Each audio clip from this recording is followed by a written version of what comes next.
తీవ్ర రక్తస్రావంతో ప్రాణాపాయ స్థితికి చేరిన బాలింతను మహబూబ్ నగర్ ప్రభుత్వ ఆసుపత్రి వైద్యులు 4 రోజుల పాటు శ్రమించి కాపాడారు.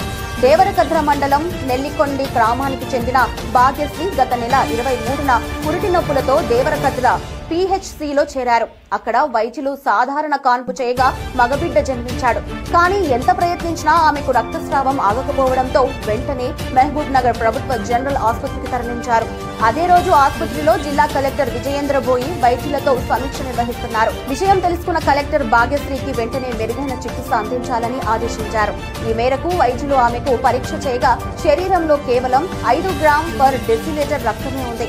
దీంతో వైద్యులు ఆ రోజు రాత్రి నుంచి ఉదయం వరకు 12 గంటల వ్యవధిలో 14 బాటిళ్ల O+ రక్తాన్ని ఎక్కించారు. ఆపై 36 గంటల పాటు చికిత్స అందిస్తూ పర్యవేక్షించారు. 4వ రోజు రక్తస్రావం నిలిచింది. ఇప్పుడు భాగ్యశ్రీ కోలుకొని